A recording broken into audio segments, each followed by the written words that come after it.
by the government. Now, the sensational story spread among the locals, and today it is the stuff of national legend, of vast conspiracy theories, even sizable profits for those who managed to keep this story alive. So what really happened? The U.S. Air Force is about to tell us what it says happened. We're going over to the Pentagon now, where Colonel John Haynes of the U.S. Air Force will tell us Good afternoon, ladies and gentlemen. Let me read my prepared statement, and then we'll roll a short video that Captain McAndrew will talk about. These conclusions are listed in page 3, as I said, of the book. Please roll the video.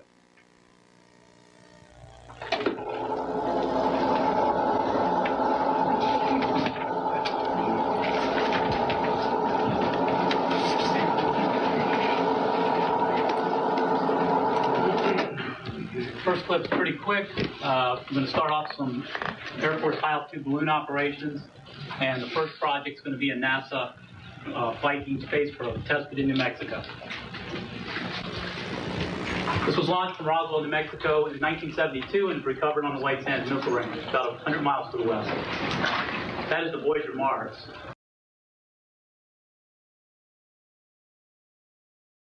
This is during the mid-50s.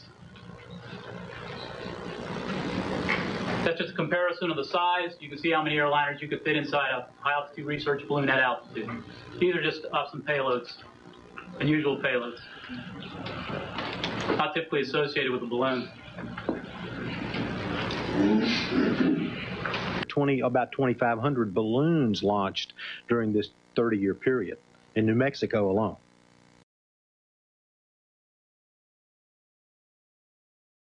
We have been talking about other things about space and things of that nature, and this high-altitude balloon research is quite fascinating. But it was left in the dust.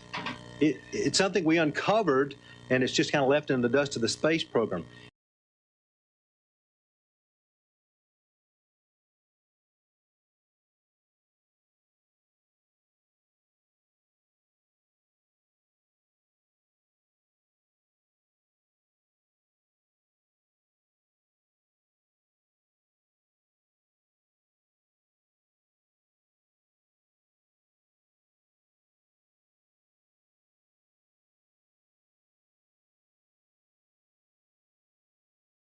It wasn't romantic. Now you have men going up on the end of rockets, and here are guys jumping out of balloons. Kittinger, I believe, broke the speed of sound jumping out of that balloon. Can you imagine that?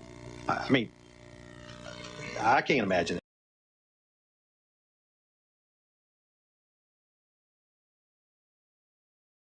it. It wasn't romantic. Now you have men going up on the end of rockets, and here are guys jumping out of balloons. Kittinger, I believe, broke the speed of sound jumping out of that balloon.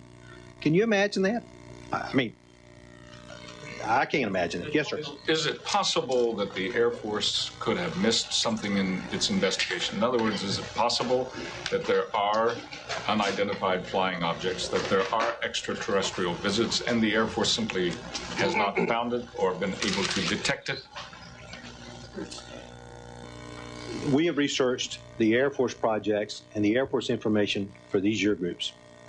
We have nothing else to say about them. You know, we don't believe there's anything else. I have no way of even vaguely believing there's anything else. I promised a gentleman right back here a question, sir, yes, sir. Well, about 50 years ago today, a Air Force pilot spied a big array of saucers supposedly flying over Washington State. That may have started all this. Does the Air Force think it will never again investigate these reports? Is Project Blue Book was the end, and that's it? You know, I don't ever want to speak for the Air Force about never again, but it's my opinion that they will not.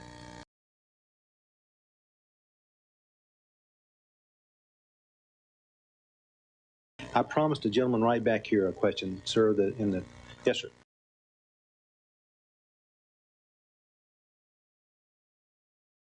I promised a gentleman right back here a question, sir, yes, sir. Well, about 50 years ago today, a Air Force pilot spied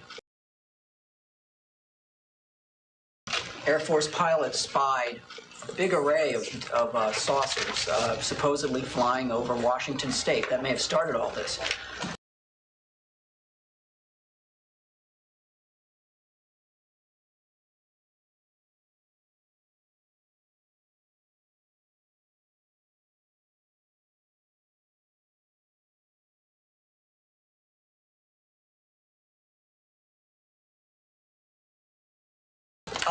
Does the Air Force think it will never again investigate these reports? Is Project Blue Book was the end, and that's it? You know, I don't ever want to speak for the Air Force about never again, but it's my opinion that they will not.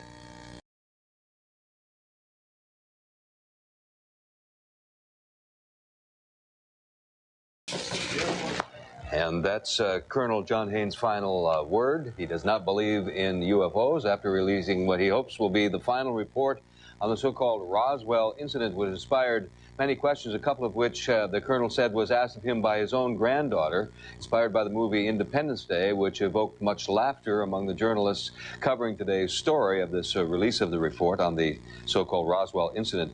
A fellow who knows much more about all of this is an investigative journalist by the name of Jim Mars, and author of the book Alien Agenda, who joins us on the line now. Jim, you heard what the colonel had to say.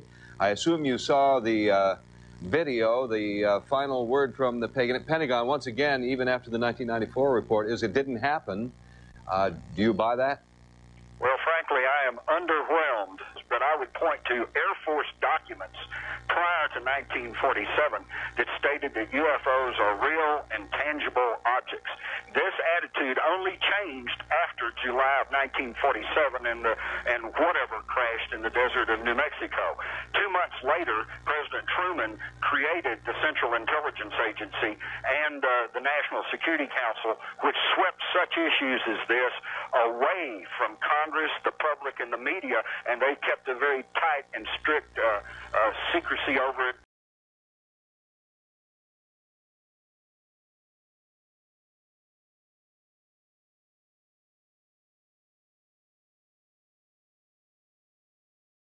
The request was made by the CIA to the NRO to convene a meeting. Now, what's interesting about this, when the Venezuelans got this fucking thing, they noticed there was a label that there was a secret label on the fucking satellite. It was marked secret. This was declassified May 7th of 2012. These are balloon launches, people. These ain't fucking rockets. It says it. List of balloon launches. So I want to go down this list and I want you guys to see something very, very fucking interesting. I want this right here. I know this. This is a satellite. I'm going to take you to this too. You see this, people? What does that say? Mir. That's the Mir fucking module. That's the Mir space module that's supposed to be attached to the fucking ISS right now. That's the Mir space module. February 24th, 1997. Here goes another one. Mir. March 17th, 1997. Mir. Let me see. Here we go. Two more. Mir. February 18th, February 19th. 1999. Mir. It's the Mir space module, people. On a balloon. The Mir space module on a fucking balloon. Balloons, people.